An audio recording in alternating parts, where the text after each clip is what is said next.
ব্যক্তি থেকে পরিবার, সমাজ থেকে রাষ্ট্র, দেশ থেকে বিশ্ব সবকিছুর চালিকায় রাজনীতি। তাই রাজনীতি 10 দিক নিয়ে রাজকাহন নিবেদন করছে জি25 ইস্পাত। সাথে আছি আমি তাসনুভা তন্নি। রাজনীতির মাঠ থেকে এক প্রকার ছিটকে গেছে আওয়ামী লীগ। দল ও নেতাকর্মীদের বিচার শেষ না হওয়া পর্যন্ত চালাতে পারবে না কোনো কার্যক্রম। নিবন্ধন বাতিলের খাতায় নাম ওঠায় দেখা যাবে না নির্বাচনেও। এদিকে আওয়ামী লীগের সাথে সাথে 2024 সালে নির্বাচনে অংশ নেয়া কিংস পার্টির নেতারাও চলে গেছেন অন্তরালে। কলঙ্কিত সেই দ্বাদশ নির্বাচনে কিংস পার্টিগুলোর ভূমিকা থাকলেও এখন কেবল দুঃশাসনের মূল সহযাত্রী হিসেবে 14 দল সহ জাতীয় পার্টির কার্যক্রম নিষিদ্ধের দাবি তুলেছে জুলাই ঐক্য।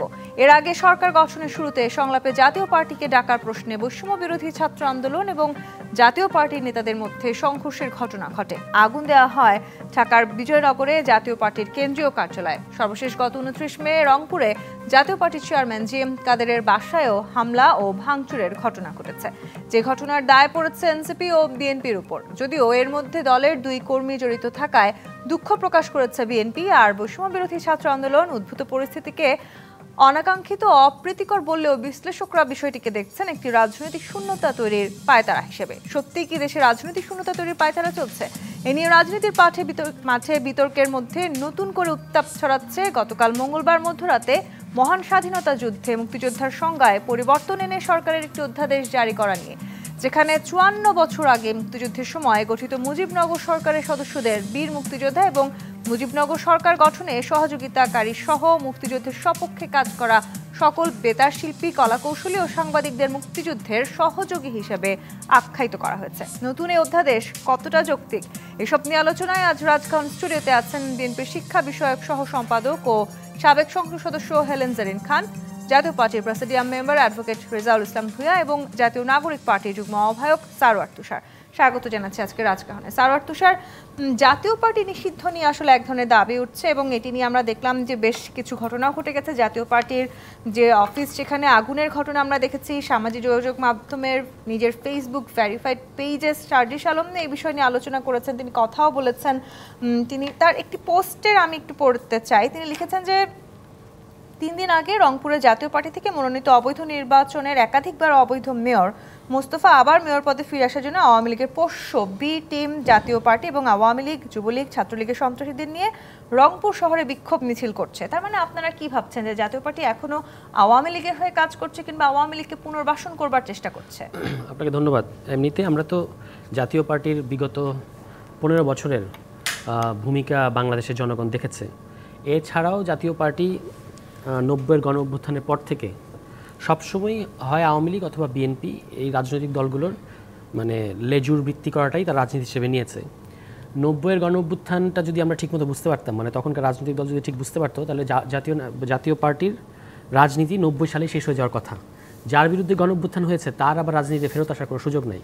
কিন্তু যেহেতু আমাদের দেশের রাজনৈতিক দলগুলো এই ব্যাপারগুলো একটু কম বোঝে, এ কারণে তারা জাতীয় পার্টিকে রাজনীতিতে পুনর্বাসন করেছে এবং জাতীয় পার্টি প্রত্যেকবার আপনার হয় আওয়ামী লীগ অথবা বিএনপি, যেহেতু তাদের নামে বিভিন্ন মামলা ছিল, বিশেষত হোসেন মোহাম্মদ এরশাদের বিরুদ্ধে মামলা ছিল, তাকে এই মামলাটা ব্যবহার করেই, মামলার চাপগুলো ব্যবহার করেই আপনার হয় আওয়ামী লীগ, কখনো আওয়ামী লীগ কখনো বিএনপি তাদেরকে রাজনীতিতে আসলে ব্যবহার করেছে। বেশিরভাগ করেছে আওয়ামী লীগ। এবং এই গত 15 বছর জাতীয় পার্টির ভূমিকা তো ন্যাক্কারজনক। মানে আপনার বিশেষত এই যে 14 সালের যে নির্বাচন, এই নির্বাচনটা বাংলাদেশের নির্বাচনী ব্যবস্থাকে ধ্বংস করার ক্ষেত্রে একটা খুবই গুরুত্বপূর্ণ সময়। এই সময়ে প্রায় সকল দল নির্বাচন বয়কট করেছিল এবং আওয়ামী লীগ একটা বিনা প্রতিদ্বন্দ্বিতা নির্বাচন করেছে। ওই নির্বাচনের বৈধতা দিয়েছে জাতীয় পার্টি। এবং 18 সাল 24 সালের নির্বাচনগুলোতে আমরা তাদের ভূমিকা জানি। তার চেয়ে বড় কথা হচ্ছে এই যে জুলাই মাস গেল, 24 সালের জুলাই মাস, এই জুলাই মাসের 19 জুলাই আওয়ামী লীগ সহ তাদের 14 দলীয় জোটের একটা বৈঠক হয়। ওই বৈঠকে কিন্তু মানে আন্দোলনের উপর গুলি চালানোর সিদ্ধান্ত হয় এবং সেখানে এই 14 দলের সকল দল ছিল কারফিউ জারি করা এবং আন্দোলনের উপর গুলি চালানো, এটার সিদ্ধান্ত ওই মিটিং থেকে আসে। এবং তারপরে আমরা জাতীয় পার্টিকে দেখি নাই যে তাদের অবস্থান পরিবর্তন সংক্রান্ত কোনো ধরনের থিসিস কিংবা অবস্থান পরিবর্তন করার তারা যে ভুল করেছে এটা তারা কখনো পরিষ্কার করে বলে নাই। চালাকি করলে তো হবে না, মানে আপনি যদি বারবার একটা চালাকি করেন যে হ্যাঁ মাঝে মাঝে টুকটাক লিপ সার্ভিস দেন, কিন্তু আসলে আপনার রাজনীতিতে থিসিস পরিবর্তন বলতে কোনো জিনিস নাই।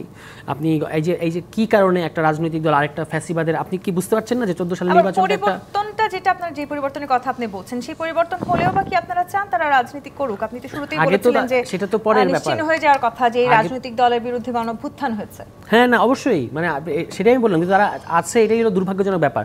হুসেইন মোহাম্মদ এরশাদের বিরুদ্ধে গণঅভ্যুত্থান হওয়ার পরে তিনি কিভাবে রাজনীতিতে পুনর্বাসন হয় এবং লাল গোলাপ নিয়ে মৃত্যুর আগ দিন পর্যন্ত তিনি রাজনীতিতে থাকতে পারলেন, এটার জন্য তো আমরা আওয়ামী লীগ তো গণ, এটার জন্য তো বিএনপিকে জবাব দিতে হবে যে কিভাবে থাকতে পারলো।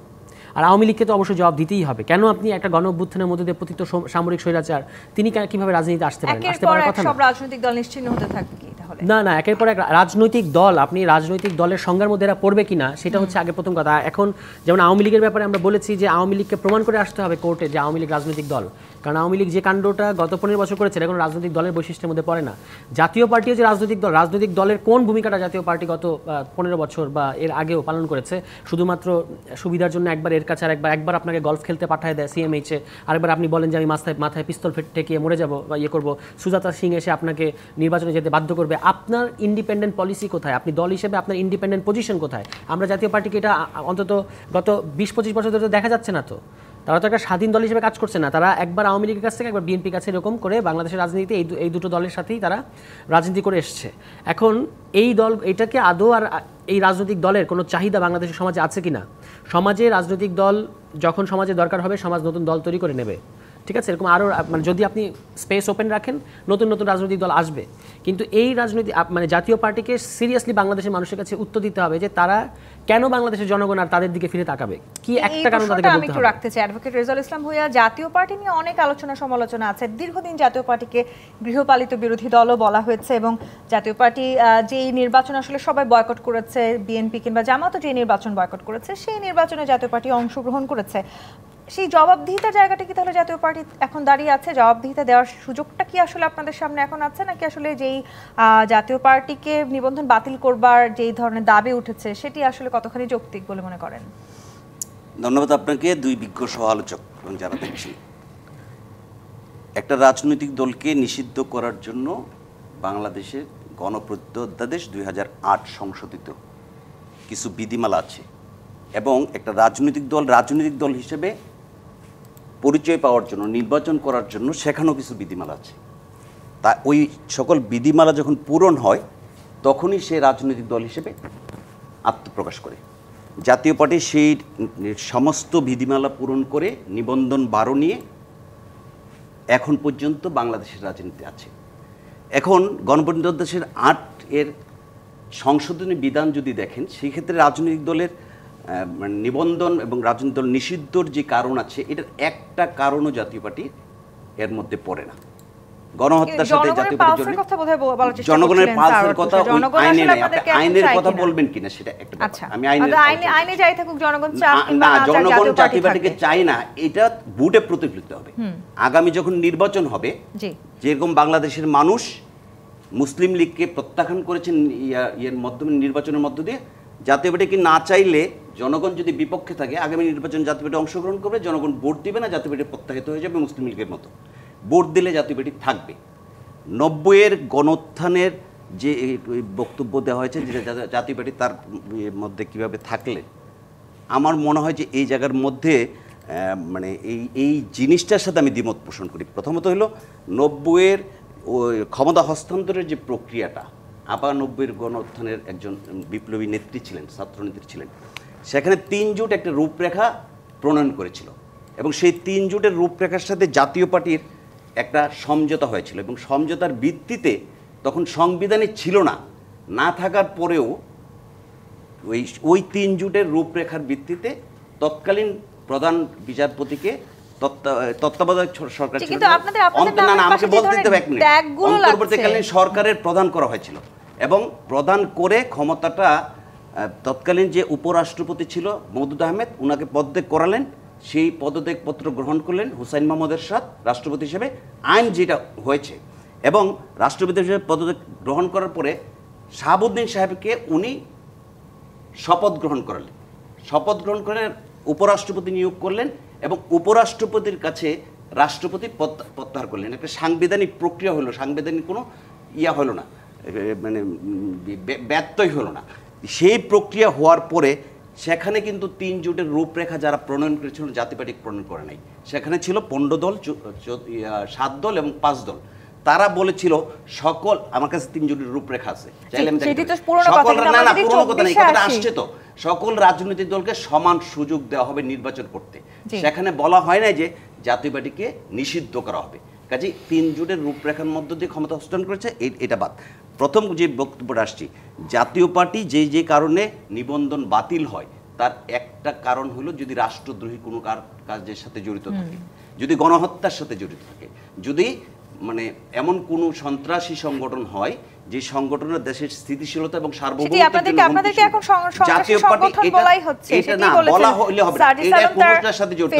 এবং গত যে আন্দোলন হয়েছে জুলাইয়ে, এই আন্দোলনে জাতীয় পার্টি দলগতভাবে নির্বাহী কমিটির মিটিং ডেকে সেখানে আন্দোলনের পক্ষে সমর্থন দিয়েছে। না, চালাকি বললে হবে না, আমাদের 2 জন শহীদ হয়েছে, আমাদের জেল খেটেছে, আমাদের লোকজন মামলা করছে।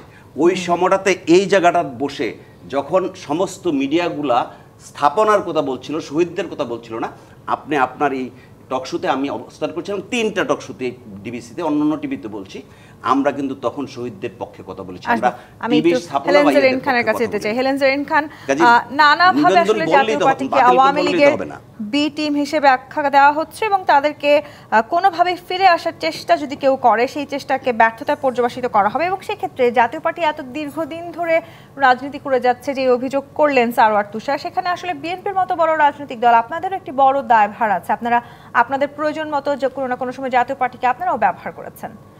এই অভিযোগ আসলে আপনারা কি বলতে চান?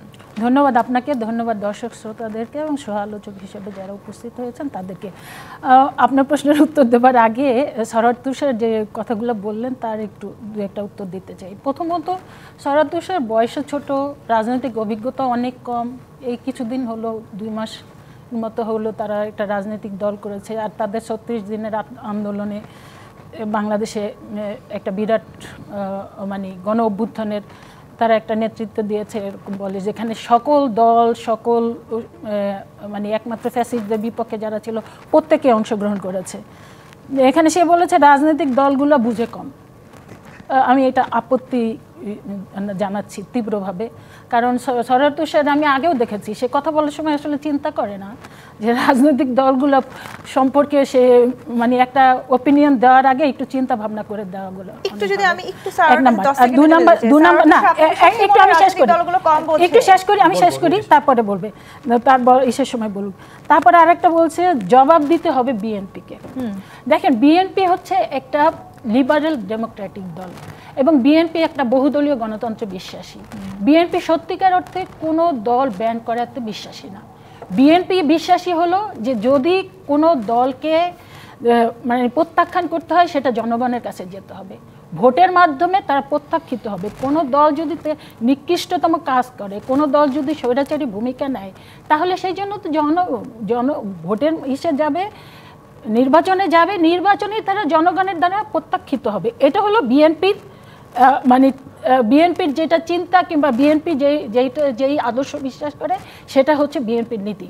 তো সেখানে বিএনপি সেই জায়গাটায় এখনও অটুট আছে এবং সেই কারণেই জাতীয় পার্টির ব্যাপারে যদি বলতে হয় তাহলে অবশ্যই এই জাতীয় পার্টির বিরুদ্ধে তো আমরাই দীর্ঘ 9 বছর মানে হোসেন মোহাম্মদ এরশাদের সেই স্বৈরাচারের বিরুদ্ধে দেশনেত্রী বেগম খালেদা জিয়া এবং আমরা জাতীয়তাবাদী ছাত্র দল দীর্ঘ 9 বছর আন্দোলন করেছি, সংগ্রাম করেছি। সেই সময় আমাদের অসংখ্য নেতাকর্মী গুম হয়েছে, খুন হয়েছে, অনেকে জীবন দিয়েছে এবং আমাদের নেত্রী দেশনেত্রী বেগম খালেদা জিয়াকে বারবার করে তাকে আত্মগোপনে যেতে হয়েছে, বিভিন্নভাবে নির্যাতিত হয়েছি, নিপীড়িত হয়েছি।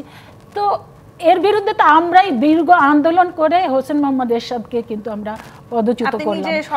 আমি নিজে ছাত্র নেতৃত্বে ছিলাম, আমি ইডেন বিশ্ববিদ্যালয় কলেজে। জাতীয় পার্টিকে নিজেদের রাজনৈতিক প্রয়োজনে ব্যবহার করেছেন। দেখেন, আমরা প্রয়োজনে ব্যবহার করি নাই। এই দেশের জনগণ পরবর্তীতে জাতীয় পার্টি 91 নির্বাচন বলা হয় এ যাবৎকালের বাংলাদেশের সবচেয়ে গ্রহণযোগ্য এবং নির্ভরযোগ্য একটি নির্বাচন। যে নির্বাচন দেশে বিদেশে সকলে গ্রহণ করেছে, সেই নির্বাচনে কিন্তু জাতীয় পার্টি অংশগ্রহণ করেছিল এবং সেই নির্বাচনে জাতীয় পার্টি 30 সিটের মতো আসন পেয়েছিল, 35 সিট পেয়েছিল। জনগণ যদি জাতীয় পার্টিকে ভোট দেয় তা সেখানে আমাদের বলার কি আছে? আমরা রাজনৈতিক দল হিসেবে আমরা কি বলতে পারি? আমরা বলতে পারি জাতীয় পার্টি আমরা সেটাই বলেছি দীর্ঘ 9 বছর। দেখেন জাতীয় পার্টি পরবর্তীতে এই যে দীর্ঘ 17 বছর এই ফ্যাসিস্টদের সহযোগী হিসেবে যে ভূমিকা রাখলো, জাতীয় পার্টি কিন্তু অনেকটা এমনিতেই নিঃশেষ হয়ে গিয়েছে। কারণ আপনি জাতীয় পার্টির অস্তিত্ব আমরা যেটা জানি যে রংপুর কেন্দ্রিক, সেই রংপুরে এখন যদি ফ্রি ফেয়ার ইলেকশন হয় আমার মনে হয় না জাতীয় পার্টির 5 থেকে 10 সিটের বেশি আইন করে কিছু হবে না। তবে এটা ঠিক যে জাতীয় পার্টি যদি এই দীর্ঘ 17 বছর এই ফ্যাসিস্টদের বিশেষ করে শেখ হাসিনাকে যদি সমর্থন না দিত তাহলে শেখ হাসিনা 2014 সালের 2018 সালের এবং 2024 সালে সে সরকার গঠন করতে। আমি একটু সারা তুষার আপনার কাছে আসতে চাই। জাতীয় পার্টির বিরুদ্ধে আমরা সোচ্চার আছি, তবে আমরা এই জায়গাটা যে এটা জনগণকে বলতে হবে, জনগণই এই প্রশ্নটি আমি করতে চাই। সারা তুষার রাজনৈতিক দল হিসেবে বাংলাদেশে থাকবে কি থাকবে রাজনৈতিক দল, তারা আসলে জনগণের দেশ চালানোর মতো সেই দায়িত্ব তারা পাবে কি পাবে না সেটি জনগণ ঠিক করবে। এবং যেটি বলছিলেন হেলেন জেরিন খান, আপনারা 2 মাস হয়েছে আপনারা রাজনৈতিক দল করেছেন, এখন আপনাদের নিবন্ধন হয় নাই। পুরানো রাজনৈতিক দলগুলো এত দীর্ঘদিন ধরে রাজনীতি করছেন, তারা কিছুই বোঝেন না, কিছু না বুঝেই তারা এত দীর্ঘদিন ধরে রাজনীতি করছেন। কিছুই বোঝেন না ব্যাপারটা এরকম না। আমি বলেছি যে গণ অভ্যুত্থানের মধ্য দিয়ে একটা সামরিক স্বৈরাচারের পতন ঘটেছে এবং তখন আপনি তো এই দোহাই দিলে হবে না যে 3 জোটের রূপরেখার মধ্যে এটা তো ছিল না। 3 জোটের রূপরেখা ছিল না কেন? আপনারা কেন এই সিদ্ধান্ত নিলেন না যে যার বিরুদ্ধে আমরা গণ অভ্যুত্থান করেছি তাকে আবার কেন ইলেকশনে কম্পিট করতে দেব? একটা যখন নরমাল সময় থাকে, একটা যখন নরমাল, হ্যাঁ আমি বলছি না ঠিক, এটাই তো আমি তো এটার সমালোচনাই করছি। এখন আমি সমালোচনা করলে আপনি যদি বলেন বয়স কম, তাহলে তো বুঝতে হয় যে আপনার মানে যাই হোক, মানে সমালোচনার উত্তর কেন এটা হবে যে বয়স দিয়ে আপনি কেন সমালোচনা বিচার করবেন? এটা তো কোনো ডিসেন্ট ওয়ে না। আমি একটা পলিটিক্যাল পজিশন থেকে কথা বলছি, আপনি আরেকটা পলিটিক্যাল পজিশন থেকে কথা বলবেন, সেটা আপনি আমার সাথে ভিন্নমত করেন, কিন্তু কিছু বললেই 2 মাসের দল নিবন্ধন হয় নাই। এখন আপনি ভাগ্য ভালো বিএনপির 1978 সালে জন্ম হয়েছিল, এখন যদি বিএনপি এখনকার দল হতো, যে আরপিও, এই আরপিওতে নিবন্ধন করতে বিএনপিরও কি মানে বেগ পেতে হতো না? এই আরপিও তো ভীষণ কঠিন একটা আরপিও করে গেছে শেখ হাসিনা। তো এই আরপিওতে তো আপনার নিবন্ধন পেতে তো একটা টাইম লাগে, এটা তো হিউজ পেপার ওয়ার্ক আছে, ঠিক আছে? তো এই আরপিও যে একটা মানে গণবিরোধী আরপিও সবাই বলেছে, তো আমরা তো সেই কাজটা আমরা করবো না? জেলা কমিটি করব, তারপরে আপনার ভোটার যে 200 উপজেলায় লাগে যা যা করতে হয় সেই কাজগুলো আমরা করে এই জুনের মধ্যে আমরা নিবন্ধন জমা দেবো, তারপর তো নিবন্ধন পাবো। এখন তার আগ পর্যন্ত তো এই কথা এখন এই জুন পর্যন্তই বলতে পারবে যে নিবন্ধন তো আপনাদের নাই। জুনের পরে যখন নিবন্ধন অ্যাপ্লাই করবো তখন কি প্রশ্ন করবে সেটাও ভেবে রাখতে হবে। এখন এই জায়গাটিতে আমি আসবো, আসলে আপনাদের নিবন্ধন নেই সেই প্রশ্ন বারবার করার সুযোগ হচ্ছে কেন? নিবন্ধন রাজনীতি একটু বলি, রাজনৈতিক দলের জন্য নিবন্ধন নেসেসারি না, নিবন্ধন নেসেসারি ইলেকশনের জন্য। জি, এবং একটি রাজনৈতিক দলের সবচাইতে বেশি গুরুত্ব কিন্তু সেই নির্বাচন কেন্দ্রে কি হওয়ার কথা, সেই জায়গাটিতে আমরা আসতে চাই। জিপি ইস্পাত রাজকাহন থেকে বিরতি নিয়ে ফিরছি, সাথে থাকুন। জিপি ইস্পাত রাজকাহন দেখছেন। হেলেন জেরিন খান যে কথা বলছিলেন, সারার তুষার, আপনারা নিবন্ধন নিয়ে প্রশ্ন তুলছেন, বারবার তাদেরকে নতুন রাজনৈতিক দল বলার চেষ্টা করছেন। নিবন্ধিত হওয়ার পর আসলে আপনাদের প্রশ্নটা কি থাকবে? আপনারা তখন আসলে তাদেরকে কি বলে বারবার প্রশ্ন করবেন? এবং সেটা আমি আরেকটু যুক্ত করতে চাই, এই যে এনসিপি স্পষ্ট করে বারবার বলছে আগে জুলাই সনদ ঘোষণা হবে, এরপরে জাতীয় নির্বাচনে তারাই দিতে হবে, সেটা কি তার মানে তারা কোনো না কোনোভাবে তাদের সেই নিবন্ধনের জন্য অপেক্ষা করছেন? দেখুন, আমি কিন্তু বলি নাই নিবন্ধন নাই, আমি মাত্র তুষারকে স্মরণ করে দিতে চাই যে মানে সেও ছাত্র রাজনীতি করছে, ঘুরে এসছে, আমিও ছাত্র রাজনীতি থেকে উঠে আসা, যে কাউকে ছোট করেন না, মানে ছোট করে কথা বললেন না। রাজনৈতিক দলগুলো কম বুঝে, এটা কি ইন জেনারেল কিন্তু বললেন, তার মানে রাজনীতিবিদদের ছোট করলেন। এই জায়গাটা আমি বলতে যে এইভাবে বলেন না, মানে এইভাবে বলা ঠিক না। কারণ এই প্রায় 56-57 বছর এই দীর্ঘ রাজনৈতিক মানে কি বাংলাদেশ স্বাধীন করার ক্ষেত্রে কিংবা এই দীর্ঘ রাজনৈতিক সময়টায় এদেশের অনেক রাজনৈতিক নেতৃত্ব আছে যাদের অনেক স্যাক্রিফাইস আছে, অনেকে আছে। তো তাদেরকে যদি এইভাবে ঢালাওভাবে ছোট করা হয় সেটা আমাদের গায়েও লাগে, কারণ আমরাও কিন্তু দীর্ঘ বছর যাবৎ রাজনীতি করছি। এটাই আর কি বলতে চাচ্ছি। আর হলো নিবন্ধন, এটা হয়তো যদি যে রিকোয়ারমেন্ট আছে নির্বাচন কমিশনের সেটা ফুলফিল করলে তারা যে কোনো সময় নিবন্ধন পাবে। আর বিএনপি তো আপনি জানেন, যেহেতু বহুদলীয় গণতন্ত্রে বিশ্বাসী, বহু দল আসুক এটা বিএনপি তো ওয়েলকাম জানায়। এবং তুষারদের যে নতুন দল এসে সেটা তো বিএনপি আমরা তো ওয়েলকাম জানিয়েছি এবং তাদের সাথে এক হয়ে কাজ করতেও আমরা চাচ্ছি। তো কিন্তু যেটা বিভিন্ন সময় তারা এই যে রাজনৈতিক দলগুলোকে বিভিন্ন সময় যে ছোট করতে চায়, কিংবা তারা অনেক সময় বলতে চায় যে পুরানো যে রাজনীতি তাদের কোনো মানে তারা এমন কোনো কিছু ভূমিকা রাখতে পারে নাই, এই ধরনের কথাগুলো সংস্কারের জায়গাটিতেও তাদের সাথে একমত হতে পারছেন না, আমরা নিজেদের সংস্কারগুলো করছেন না। তাদের সাথে তো আমাদের ভিন্ন মত থাকবে, না হলে তো একই দল হয়ে যেত। কিন্তু আমরা যেই জায়গাগুলোতে আমরা বলতে চাই যে দীর্ঘ 17 বছর বিএনপি যেই কাজটি আমরা করেছি, দীর্ঘ 17 বছর বাংলাদেশে একটি অবাধ সুষ্ঠু নিরপেক্ষ নির্বাচনের জন্যই কিন্তু বিএনপি এই 17 বছরে আন্দোলন করেছে, সংগ্রাম করেছে, জীবন দিয়েছে। আমাদের অসংখ্য নেতাকর্মী গুম হয়েছে, আমাদের প্রিয় নেত্রী দেশনেত্রী বেগম খালেদা জিয়া জেলে গিয়েছে, আমাদের অ্যাক্টিং চেয়ারম্যান জনাব তারেক রহমানকে জেলে যেতে হয়েছে, মেরুদণ্ড ভেঙে দিয়েছে। আমাদের তো বক্তব্য একটাই, আমরা একটা ফ্রি ফেয়ার ইলেকশন চাই, এবং ইলেকশনে এদেশের জনগণ হচ্ছে এদেশের মালিক, এবং এদেশের এই মালিকরা দীর্ঘ 17 বছর ভোট দিতে পারে না, তারা তাদের প্রতিনিধি নির্ধারণ করতে পারে নাই। সেই জায়গাটায় আমরা যেতে চাই। এই জায়গাতেই বিভিন্ন রকমের আমরা দেখতে পাচ্ছি এক এক সময় এক এক ইস্যু এনে নির্বাচনকে যাতে নির্বাচন যাতে ডিলে করা যায় আমরা দেখতে পাচ্ছি সেই ধরনের ষড়যন্ত্র। আরেকটা জিনিস আমরা দেখতে পাচ্ছি যে একটা বিরাজনীতিকরণের একটা মানে দারুণভাবে একটা ষড়যন্ত্র চলছে। সেই জায়গায় আমরা কিন্তু ভীষণ আমরা কিন্তু আমাকে আবারও জাতীয় পার্টি ইস্যুতে সার্জিসের যে স্ট্যাটাস সেখানে যেতে হচ্ছে। উনি লিখেছেন আওয়ামী লীগ ও ভারতের সঙ্গে নেগোসিয়েশন করে সাময়িক বিরোধিতার ভান ধরে বিরোধী দলের যাবতীয় সুযোগ সুবিধা গ্রহণ করেছে জাতীয় পার্টি। এই জাতীয় পার্টি বিরোধী দল সে যে আওয়ামী লীগকে সরকারি দলের বৈধতা দেওয়ার চেষ্টা করেছে, সব সুযোগ সুবিধা গ্রহণ করেছে। সুযোগ সুবিধা তো আপনারা গ্রহণ করেছেন, সেখানে তো আসলে দ্বিমত পোষণ করার খুব একটা সুযোগ নেই। 2008 সালে 1991 সালে যারা বিরোধী দলে ছিল তারা কি বিরোধী দলের সরকার নির্ধারিত সুযোগ সুবিধা গ্রহণ করে নাই, বর্জন করছে? নিশ্চয়ই বর্জন করে নাই। যেহেতু জাতীয় পার্টি নির্বাচন করে বিরোধী দল হয়েছে, বিরোধী দলের সুবিধা নিবে, এটাই স্বাভাবিক, এটাতে কোনো লজ্জার কিছু নাই। এক, দ্বিতীয়ত হলো জাতীয় পার্টিকে বল প্রয়োগ করে অফিসে আগুন দিবেন, চেয়ারম্যানের বা সাবেক রাষ্ট্রপতি এবং সেনাবাহিনী প্রধান ওনার বাসায় আগুন দিবেন, চলাফেরার ক্ষেত্রে বাধা সৃষ্টি করবেন, মিছিল মিটিং করতে দিবেন না, সেখানে আক্রমণ করবেন, মব সৃষ্টি করবেন। এইটা দিয়ে কি কোনো রাজনৈতিক ইয়ে করা যায়? আন্দোলন কি হয়েছিল এই কারণে? না, আমরা আওয়ামী লীগের বিটিং, আমরা একটা স্বতন্ত্র রাজনৈতিক দল। যদি মনে করেন যে নির্বাচনে অংশগ্রহণ কারণে একমাত্র জাতীয় পার্টি দোষী, যেটা আপনারা বললেন, এবং জাতীয় পার্টি এটা ইয়ে করছে, তাহলে নির্বাচন কি জাতীয় পার্টি একা অংশগ্রহণ করছে? 2014 সালের নির্বাচনে জাতীয় পার্টির মূল অংশগ্রহণ করে নাই, যার কারণে হুসাইন মোহাম্মদ এরশাদকে সুজাতা সিং চাপ দেওয়ার পরে উনি প্রকাশ করার পরে ওনাকে সিএমএইচে পাঠানো হয়েছে। জাতি দেখেছে, সমস্ত বাংলাদেশ দেখেছে। এবং পরবর্তীতে 18 সালের যে নির্বাচন এসছে, সেই নির্বাচনে বিএনপি সহ 31টা রাজনৈতিক দল, নিবন্ধিত রাজনৈতিক দল নির্বাচন অংশগ্রহণ করছে। জামাতও অংশগ্রহণ করছে, তাদের নিবন্ধন ছিল না বিএনপির দানিশ শীষ প্রতীকে। তাহলে নির্বাচনে অংশগ্রহণ করার কারণে আমরা 14, 18 এই দুইবার 10 বছর, আর এই 24-এ 7 মাস, 10 বছর 7 মাস আমরা আওয়ামী লীগের ইয়ে করছি। তাহলে 31টা রাজনৈতিক দল যে 18 সালে অংশগ্রহণ করলো এবং বিএনপি যে 4 বছর থাকলো, তাহলে তারা কি সেই 4 বছরের দায় নেবে না? নির্বাচনে অংশগ্রহণ কোনো অন্যায় কিছু না। নির্বাচন কমিশন নির্বাচনে ইয়ে করছে, সামরিক বিরুদ্ধের ব্যাপার কি? আমরা নির্বাচনে অংশগ্রহণ করছি, বিরোধী দলের আসনে বলছি, তাদের সমালোচনা করছি।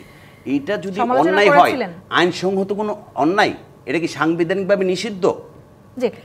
আপনি কি জোর করে নেন না? আমার আর একটু বলার আছে।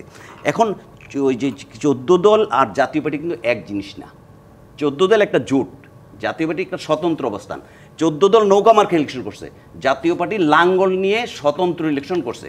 এবং আপনার কিন্তু এটা বুঝতে হবে যে যখন আমি স্বতন্ত্র প্রতীকে ইলেকশন করব, নির্বাচনী ফলাফল যদি দেখেন অ্যাজ পার আরোপির বিধান অনুসারে, তাহলে আমাকে কিন্তু ওই দলের মানে অংশীদার যেভাবে বানাই দেওয়া হচ্ছে, আমি কিন্তু ওই অবস্থানে নাই, আমি কিন্তু আমার স্বতন্ত্র অবস্থানে। আমি এখানেই স্যার তুষার আপনাকে প্রশ্নটা করতে চাই। সার্জিস সাহেবের যে সার্জিস সাহেবের পোস্ট ব্যাপারে আমি একটা কথা বলি। সার্জিস সাহেব বলছেন রংপুরের মেয়র অবৈধ, নির্বাচনটা অবৈধ হয়েছে। উনার কি সেই দৃষ্টি নেই যে চট্টগ্রামের ইলেকশন যখন হয়েছে, ঢাকার ইলেকশন যখন হয়েছে মেয়রের, তখনই রংপুর ইলেকশন হয়েছে। রংপুরের মেয়র যদি অবৈধ হয়, নির্বাচনটা যদি অবৈধ হয়, একই সময় অনুষ্ঠিত ঢাকার মেয়র, একই সময় অনুষ্ঠিত চট্টগ্রামের মেয়র বৈধ, এটা কি কোনো আইনে পড়ে? এটা বলার জন্য বলা যায়, কিন্তু আপনি একই সরকারের আন্ডারে 18 সালে সরকারকে এবং ইলেকশনকে আপনি বলেছেন অবৈধ, তার আন্ডারে স্থানীয় সরকার নির্বাচনের জায়গাটাতে আমি আসলে সেটা বৈধ। রাজনৈতিক দল শূন্য করার এক ধরনের পায়তারা আপনারা করছেন, এরকম এক ধরনের অভিযোগ আছে। আওয়ামী লীগ নিষিদ্ধ হয়েছে, এরপরে জাতীয় পার্টি, এরপরে তার মানে 14 দল সহ আরো যে হাতে গোনা কয়েকটি দল যাদেরকে কিংস পার্টি বলা হয়, তাদের সবাইকে ধীরে ধীরে আপনারা নিষিদ্ধ করার দাবি তুলবেন কি? না, আওয়ামী লীগ তো রাজনৈতিক দল না, এটা একটা মাফিয়া গোষ্ঠী। আওয়ামী লীগ রাজনৈতিক দল কিনা সেটা তাকে আদালতে প্রমাণ করে আসতে হবে, রাজনৈতিক দলের সংজ্ঞায় তারা ফিট করে কিনা। এবং তার সাথে যে 14 দলের কথা বললেন, তারা তো এই গণহত্যার ডিরেক্ট সহযোগী। তো আওয়ামী লীগ যদি মানবতা বিরোধী অপরাধের দায়ে যদি অভিযুক্ত হয়, তাহলে সেই অভিযোগের কিছুটা দায়ভার তো এদেরও নিতে হবে, ঠিক আছে? তো সেই কারণে এটা রাজনৈতিক দল মাইনাস করা কেন? বিএনপি আছে না বাংলাদেশে, এনসিপি নতুন দল হয়েছে, জামায়াত ইসলামী আছে, গণ অধিকার পরিষদ আছে, আরো আরো বহু দল আছে, নিবন্ধিত দল আছে। স্বতন্ত্রভাবে রাজনীতি করছে না, স্বতন্ত্র না, তারা স্বতন্ত্রভাবে নির্বাচন করেছে। এটা তো একটা টেকনিক্যাল ব্যাপার যে আপনি স্বতন্ত্রভাবে আলাদা ছিলেন, কিন্তু আপনি কি রাজনীতি করেছেন এটা তো আমাদের কাছে পরিষ্কার। আপনি তো আওয়ামী লীগ যে আপনি নির্বাচন, আমি সাংবিধানিক অধিকার এটা বললে হবে? তার বিএনপি 2014 নির্বাচনে যায় না কেন? যায় না তার কারণ হচ্ছে ঠিক আছে, ওকে আমি বলতেছি অপরাধ আমি না হয় 100 মধ্যে 80 করলাম, আরেকজনের 20 করলাম, সেটা আপনি কি বলছেন যে আপনি অপরাধ করছেন? আপনি তো জনগণের সামনে বলেন নাই। হ্যাঁ, আপনি ডামি নির্বাচন, অবৈধ নির্বাচনকে বৈধতা দেওয়া একটা অপরাধ। যে নির্বাচনটা বিএনপি সহ সকল রাজনৈতিক দল বয়কট করেছে, কারণ এই নির্বাচনটা সুষ্ঠু হবে না, মানে এটাই তো প্রশ্ন ছিল তাদের। তো আপনি সেই নির্বাচনে যাওয়ার ফলেই তো নির্বাচনটা একটা মানে সে একটা গৃহপালিত, আপনি একই সাথে প্রধানমন্ত্রীর উপদেষ্টাও থাকবেন, একই সাথে প্রধানমন্ত্রী উপদেষ্টাও থাকবেন, একই সাথে বিরোধী দল থাকবেন। এই নাটকের তো কোনো দরকার নাই। এই কারণে তো আপনাকে তো রাইটলি গৃহপালিত বিরোধী দল বলা হয়েছে। এবং 24 ইলেকশনেও মানে সুস্পষ্টভাবে জানেন তারা কোনো বিরোধিতার ভান ধরেননি, কোনো নাটক তারা করেনি। কি বিরোধিতা করেছে জাতীয় পার্টি? এই যে গণতন্ত্র ধ্বংস করা হয়েছে, এই যে বিএনপি সহ সমস্ত রাজনৈতিক দলের গুম খুন ক্রসফায়ার করেছে, এই যে আপনার বাজেট অধিবেশনে কোটা সংস্কার আন্দোলনে প্রথম সংসদে দাঁড়ায়া সমর্থন দিয়ে পার্লামেন্টে এই আমরা দলগতভাবে নির্বাহী কমিটি মিটিং ডেকে আন্দোলনের সমর্থন। আওয়ামী লীগের পার্লামেন্টে যাওয়া মানে আওয়ামী লীগকে বৈধতা দেয়া, ঠিক আছে?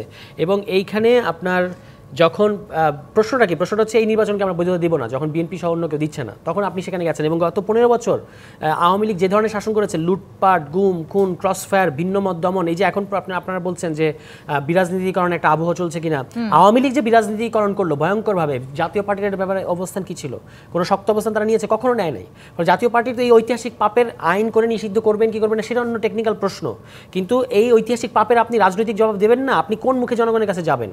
হ্যাঁ, এই কারণে জাতীয় পার্টির বিরুদ্ধে যে এখন মানুষের ক্ষোভ, অভিযোগ করার আগে সেই ক্ষোভটা কেন? তুষার অনেক বিএনপির পক্ষ থেকে হেলেনজাইন আপা বললেন যে নানানভাবে আপনারা নানান ধরনের ইস্যু ক্রিয়েট করার চেষ্টা করছেন যাতে করে কোনো না কোনোভাবে নির্বাচনকে বিলম্বিত করা যায়। এটা তো আপা বলতে পারেন, আপাদের অনেকেই বলেন এগুলো। আমরা তো খুব পরিষ্কার বলেছি যে যেই টাইম ফ্রেম প্রধান উপদেষ্টা বলেছেন এই টাইম ফ্রেমের মধ্যে আপনারা ইলেকশন করেন, আমাদের কোনো অসুবিধা নেই, কিন্তু অবশ্যই জুলাই সনদের ভিত্তিতে ইলেকশন হতে হবে।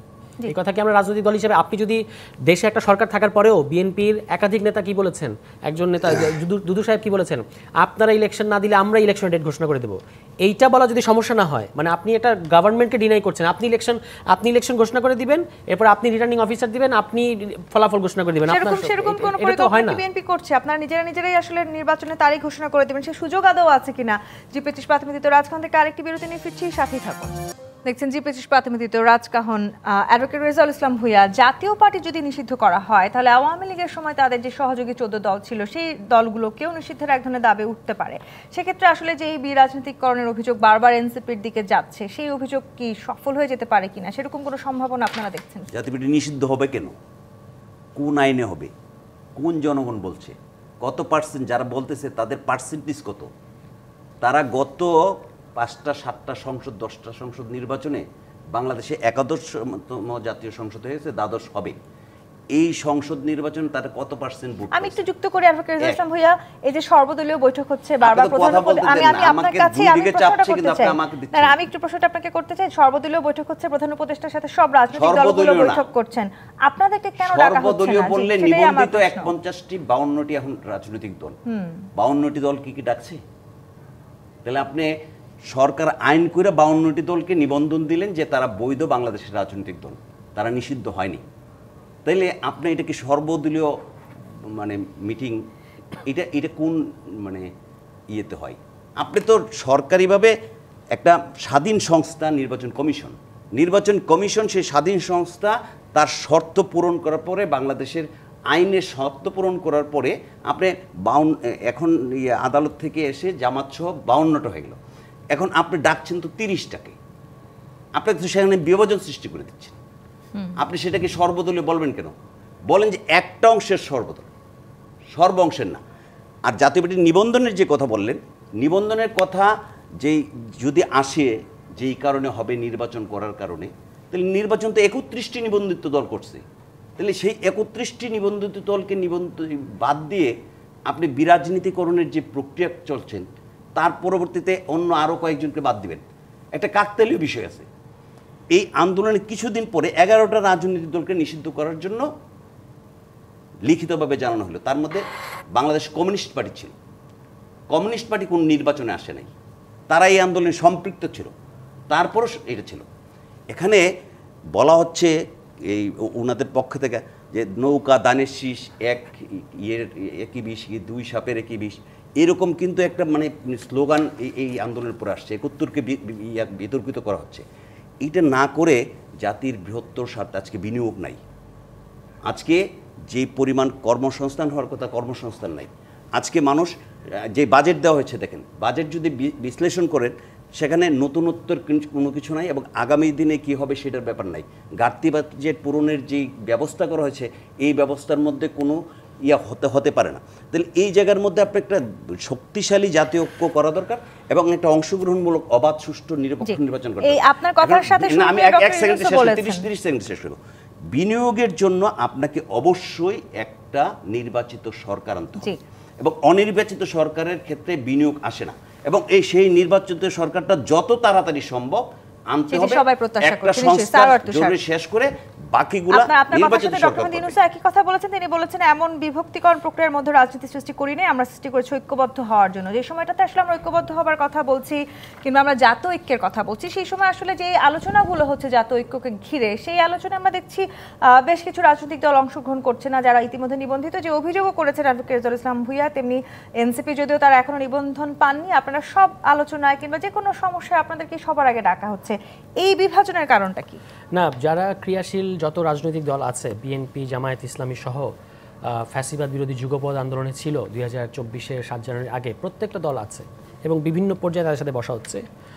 আর এনসিপি তো নিবন্ধনটা তো টেকনিক্যাল বিষয়, সেটা নির্বাচনের সাথে সংশ্লিষ্ট। যেমন একটু আগেই আসলো 2018 সালে জামায়াত ইসলাম তো তাদের নিবন্ধন ছিল না, তারা ধানের শীষ মার্কায়, ফলে নিবন্ধনটা আসলে ইলেকশনের সাথে সম্পর্কিত। এটা আপনার নিবন্ধন আছে কি নাই, গণসংহতি আন্দোলন লম্বা সময় নিবন্ধন ছাড়া তারা রাজনৈতিক দল হিসেবে ভূমিকা পালন করেছে। নিবন্ধন না থাকলে আপনি রাজনৈতিক দল না, এটা বলা যাবে না। আর এই গণঅভ্যুত্থানের পরে বাংলাদেশের সবচেয়ে তাৎপর্যপূর্ণ ঘটনা হচ্ছে এনসিপিকে ছাড়া আপনি কী ধরনের কোথায় কী আলোচনা করবেন, সেই আলোচনার কোনো মানে থাকবে না। মানে বিএনপি, জামায়াত ইসলাম, এনসিপি, এই তিনটা হচ্ছে প্রধান 3 স্টেক হোল্ডার, যাদের ছাড়া আপনি কোনো জাতীয় কনসেনসাস করতে পারবেন না। মানে এই তিনটেই প্রধান পলিটিক্যাল পক্ষ। এছাড়া অন্যান্য তাদের সাথে তাদের সহযোগী, তাদের মিত্র অনেক রাজনৈতিক দল আছে, কিন্তু এই তিনটার কোনো একটা দেখুন, গতকালকেও যখন আলোচনা হয়েছে জাতীয় ঐক্যমত্য কমিশনে, তখন 70 অনুচ্ছেদের প্রশ্নে অন্যান্য সকল দল মতামত দিয়েছে, বিএনপি দিয়েছে, জামায়াত ইসলামী, এনসিপি দিয়েছে, সবাই কিন্তু কাছাকাছি। এবং যখনই এই তিনটা দল একটা জায়গায় এসে পৌঁছেছে, মোটামুটি কাছাকাছি, এখনও ভিন্নতা আছে কিন্তু মোটামুটি কাছাকাছি জায়গায় এসে পৌঁছেছে, তখনই ঐক্যমত্য হয়েছে বলে ধরা হচ্ছে। ফলে এনসিপিকে আপনি নতুন দল, এটা আপনারা কেন সব জায়গায় ডাক পাচ্ছেন, এটা দিয়ে বোঝা যাবে না। কারণ এই গণঅভ্যুত্থানের পরে যারা এই গণঅভ্যুত্থানের নেতৃত্ব দিয়েছে, তারা একটা রাজনৈতিক দল করেছে, তারা অবশ্যই তাদেরকে গুরুত্ব দিয়ে বিবেচনা করতে হবে, সেটাই করা হচ্ছে। তাদেরকে আলাদা করে সরকার কোনো, আপনারা আসলে সর্বোচ্চ গুরুত্ব পাচ্ছেন না, সর্বোচ্চ গুরুত্ব মানে ধরা যাক বিএনপির এই পর্যন্ত এনসিপি অনেকগুলো দাবি করেছে যেগুলো সরকার মেনে নেয় নাই, কিন্তু সেগুলোর ক্ষেত্রে বিএনপির যে পজিশন ছিল সরকার সেটা মেনে নিয়েছে। তাহলে কি বিএনপি সর্বোচ্চ গুরুত্ব পাচ্ছে না বলা যাবে না? সর্বোচ্চ গুরুত্ব পাচ্ছে না, গুরুত্ব পাচ্ছে অবশ্যই, সকল দলই গুরুত্ব পাচ্ছে, কিন্তু গণঅভ্যুত্থানের মধ্য দিয়ে গড়ে ওঠা দল হিসেবে এটার প্রতি আলাদা একটা মনোযোগ আছে, এটা তো সত্য। তো সেইটাকে সর্বোচ্চ গুরুত্ব পাচ্ছে এরকম বলা যাবে না। আপনি বিএনপি কি আসলে মনে করছে যে বিএনপি সত্যি সর্বোচ্চ গুরুত্ব পাচ্ছে? সেটা কি পাচ্ছেন আপনারা, হেলেন জেরিন খান? দেখুন, সেটা পাচ্ছি কি পাচ্ছি না এটা তো জাতি দেখতেই পাচ্ছে। তো তারপরেও আমরা চেষ্টা করি এই যারা এই এখনো যে অন্তর্বর্তীকালীন সরকারটি আছে তাদেরকে সর্বাত্মক সহযোগিতা করতে, কিন্তু আমরা বিভিন্ন সময় তো হতাশ হই। যেমন প্রধান উপদেষ্টা জাপানে গিয়ে বললেন যে একটা দল মাত্র নির্বাচন চায়।